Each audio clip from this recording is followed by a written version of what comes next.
La caravane de migrants qui s'est dirigée vers la frontière sud des États-Unis en avril 2018 a été couverte à grande échelle par les médias. Selon les rapports officiels, les gens venaient principalement du Honduras, où la caravane avait commencé. Puis des gens du Guatemala, du Salvador, du Nicaragua, du Mexique ont rejoint la marche. Les principales raisons pour eux de fuir leur pays d'origine étaient la violence des gangs et la pauvreté. Quand j'ai vu les premières photos, j'ai été choquée. Mais j'ai réalisé qu'il y avait trop d'images de femmes et d'enfants, ce qui est toujours le signe de manipulation médiatique et d'un agenda politique caché. Toujours. Des penseurs critiques comme les QAnon ont étudié les images de près. Trop de choses ne collaient pas. Comme je l'ai dit dans la première partie, ces personnes devaient marcher 70 km par jour, chaque jour, pendant 1 mois et demi. Mais ces gens n'ont pas l'air épuisés. Ils ne sont ni sales ni en sueur. Je veux dire, regardez-les. Leurs vêtements sont propres, des bébés propres, des pantalons propres. Ils portent des marques. Ils sont tous bien nourris. Ces gens ne sont pas des réfugiés. Ils ne sont pas pauvres. J'ai voyagé à travers le Mexique, le Guatemala, le Honduras et j'ai vu la pauvreté. Croyez-moi, ces gens ne sont pas pauvres. 70 km par jour en tongs? Vous plaisantez? Ou même pieds nus? Allons, où sont les ampoules? Et pourquoi n'ont-ils pas ce qui est nécessaire pour un voyage comme celui-là? Des couvertures, de la nourriture, de l'eau? Où sont les couches de rechange? Ces personnes ont de petits sacs à dos, mais ils semblent tout neufs. Alors, que s'est-il passé? Tout d'abord, des bus et des fourgonnettes ont été déployés pour transporter ces personnes du Honduras à la frontière américaine.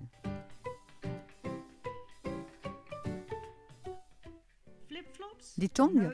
Pas de problème. Vous n'avez qu'à sortir de la camionnette de temps en temps pour une photo de groupe. Ensuite, afin d'avoir autant de monde que possible, vous les payez. Grâce à une alerte des Anons, cela a été filmé sur place. Alors, pour rendre ça pratique pour les médias, vous offrez aux principaux acteurs un bracelet coloré. Génial! Des couleurs différentes avec des significations différentes, connues des journalistes et des photographes.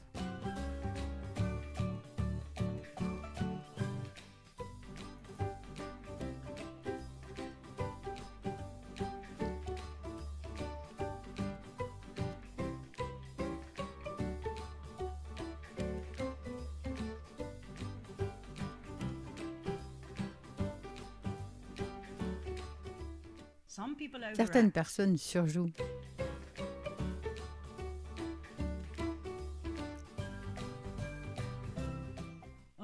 D'autres sont vraiment convaincantes et atteignent le reportage à l'échelle mondiale.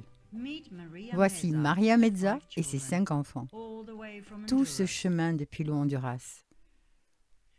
Elle a été dans toutes les actualités à la télévision, racontant sa terreur, la peur pour ses enfants, leurs yeux tout humides et gonflés à cause des gaz lacrymogènes que les patrouilles frontalières américaines lançaient si cruellement sur eux. Eh bien, Maria, il y a quelques failles dans ton histoire.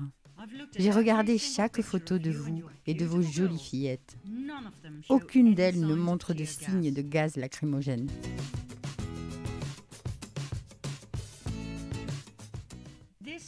Cette image montre clairement que vous êtes seul en action. Le photographe shoot sans être gêné par les gaz. Il n'y a pas de panique.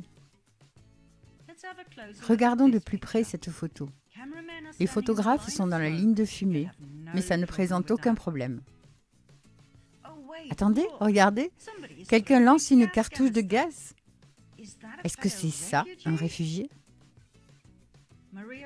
Maria a dit à la presse que son fils y était retourné le lendemain pour récupérer la cartouche et la montrer aux journalistes. Honte à vous, Amérique. J'espère que Maria a été bien payée, je l'espère vraiment, mais son histoire craint. La famille a été photographiée un autre jour en train de sortir d'une camionnette pour une autre journée de travail devant la caméra. Et la cartouche de gaz lacrymogène? Vous pouvez en acheter chez n'importe quel bon armurier, ou vous pouvez utiliser la version pour la formation des policiers. Elles produisent de la fumée blanche mais ne font aucun mal. Je parie que la déclaration de Trump était correcte. Aucun gaz lacrymogène n'a été utilisé contre les enfants. Toute la couverture médiatique grand public de cet événement était biaisée et faussée. Mon conseil aux producteurs? La prochaine fois, accordez plus d'attention aux détails, car les unknowns vous surveillent. Des réfugiés qui marchent des milliers de kilomètres ne marchent pas comme ça. Ni comme ça. Ils ne portent pas de tongs. Ils n'ont pas de poussettes roses toutes neuves. Ils ne se font pas les ongles. Ils ne portent pas de chemise repassée et n'ont pas non plus une coupe de cheveux et un maquillage parfait.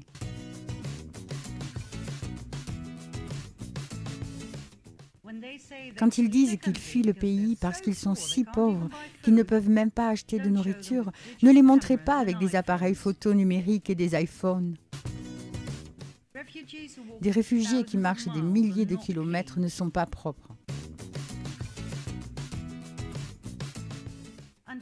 Et pour l'amour de Dieu, faites attention à certains de vos figurants.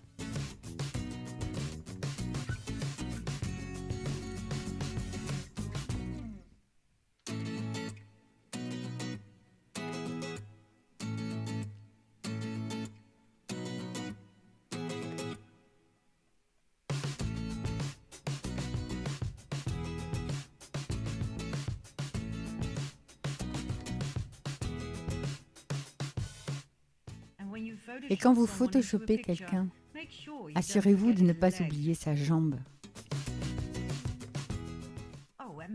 Oh, et décidez-vous, vous voulez mettre ou enlever la chemise. Et cette obsession pour Disney.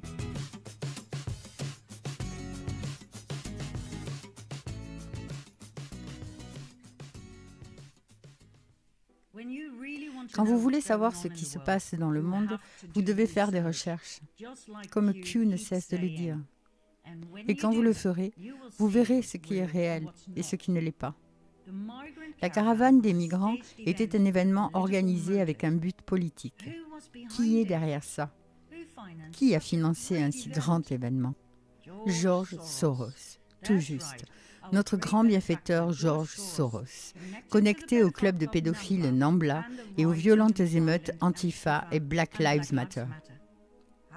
Comment savons-nous qu'il est derrière ces soi-disant mouvements sociaux? Eh bien, ce n'est pas vraiment un secret. D'après une analyse de ses déclarations fiscales, il a investi 33 millions de dollars juste pour les émeutes notoires de Ferguson.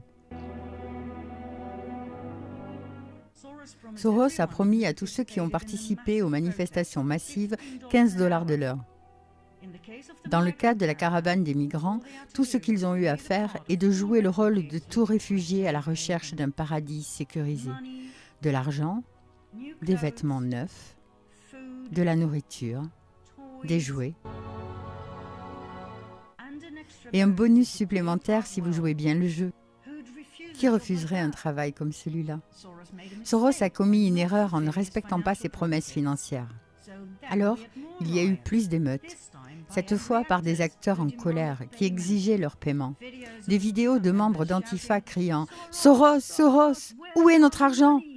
sont devenues virales. Mais tout a été étouffé par les médias grand public. Alors, quel est son but? Pourquoi quelqu'un investirait autant d'argent dans des mouvements massifs si bien organisés? Pour déstabiliser un pays, pour créer la division. Division par couleur de peau, par bord politique, par religion, par genre. Un peuple divisé est facile à gouverner, un peuple uni ne l'est pas. Revenons au phénomène Q. Comme nous l'avons vu dans la deuxième partie, Q a fortement insisté sur l'importance de s'unir. Unis, nous tenons, divisés, nous tombons. Q dépeint un monde meilleur, sans guerre, sans trahison ni corruption. Et que cela vous plaise ou non, la mission d'y parvenir a été mise entre les mains de Donald J. Trump. Généralement, quand je dis ça aux gens, je reçois les regards les plus mauvais. Grâce aux médias grand public, la majorité des Néerlandais pensent que Trump est un dictateur narcissique. Mais bon, parlons des faits. C'est possible. Trump s'est rendu en Corée du Nord. « Il va déclencher une guerre nucléaire !» criaient les médias. Mais il est revenu avec la paix. 6 millions de nouveaux emplois ont été créés avec Trump. Des taux de chômage les plus bas depuis 50 ans. Plus de 4 millions de personnes sont sorties des bons alimentaires. Trump a attaqué ouvertement Big Pharma. Il a établi les plus grandes réductions d'impôts pour toutes les classes sociales. Et il est le seul président américain à travailler gratuitement. Il a signé un décret pour nettoyer les océans. En avez-vous entendu parler aux infos? Non. Pour une raison quelconque, les médias grand public ont leur propre agenda politique. Mais on en verra plus à ce sujet plus tard. À mon point de vue, l'une des plus importantes priorités de Trump est de protéger les enfants. Juste après son investiture, il a déclaré que son administration se concentrerait pour mettre fin à l'horrible pratique de la traite des êtres humains, également appelée esclavage moderne. Le 21 décembre 2017, il a signé un décret bloquant les avoirs des personnes impliquées dans les violations des droits de l'homme et la corruption. D'autres décrets exécutifs ont suivi pour protéger les victimes de la traite des êtres humains. Une vaste campagne a été déployée pour sensibiliser les parents et les enfants sur les dangers de la traite des êtres humains.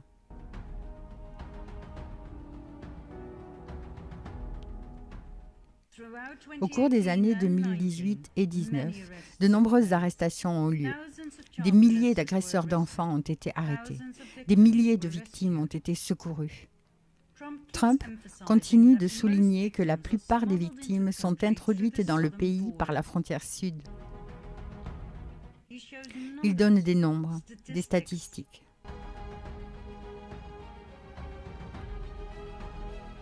Il a fait de janvier le mois de la sensibilisation à la traite des êtres humains. Il a informé les gens sur le MS-13, un gang criminel responsable du viol et du meurtre de nombreux citoyens américains. Il a juré qu'il les aurait jusqu'au dernier. Il continue à mettre l'accent sur le problème de la drogue et les milliards de dollars, plus les innombrables vies qu'il coûte chaque année. Il continue à plaider pour un mur, tout pour réduire le trafic de drogue et d'êtres humains autant que possible. Mais les médias grand public continuent à déformer ces mots, en donnant l'impression que les migrants ne sont pas les bienvenus. J'ai regardé ces interviews maintes et maintes fois, et je peux vous assurer que selon le président Trump, les migrants sont les bienvenus, mais ils doivent entrer légalement. Le plus drôle, c'est que Bill Clinton voulait un mur. Obama voulait un mur.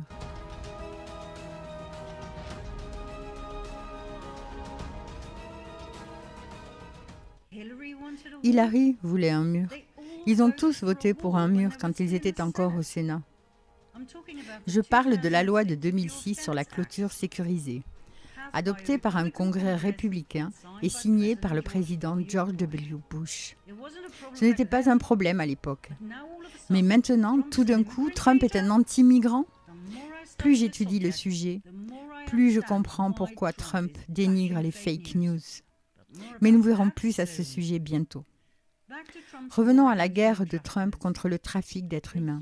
Pendant des années, les lanceurs d'alerte au plus haut niveau ont fait un pas en avant avec des témoignages sur la traite d'enfants pour l'élite.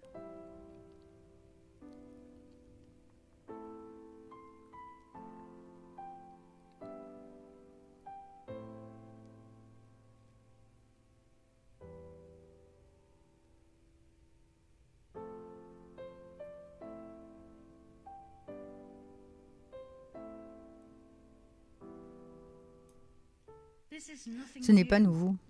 C'est juste que ça n'a jamais été traité, jusqu'à présent. Ce qu'il y a, c'est que quand j'en parle dans mes conférences, les gens ne veulent pas en entendre parler. Ils ne veulent pas regarder ces photos. Ce que je comprends, Je préférerais aussi regarder ailleurs.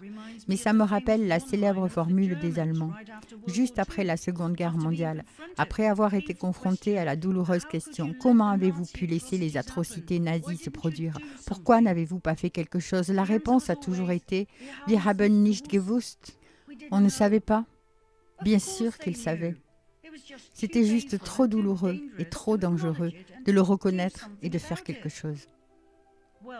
Eh bien, je ne vais pas détourner mon regard plus longtemps. Ces enfants ne sont pas aidés par notre déni, ils sont aidés par notre combat. Donc, pour l'amour de Dieu, continuez à veiller. Nous sommes le seul espoir qui leur reste. Le trafic d'enfants pour l'élite. Ça, c'est encore plus gros que la pédophilie. Nous parlons d'une vaste organisation criminelle, kidnappant des enfants et les vendant à des hauts fonctionnaires, des maires, des juges et des sénateurs, jusqu'au président et même la royauté. Vous pensez que c'est exagéré? Vous pensez que c'est juste une théorie du complot? Préparez-vous pour les réalités du complot dans la 4e partie.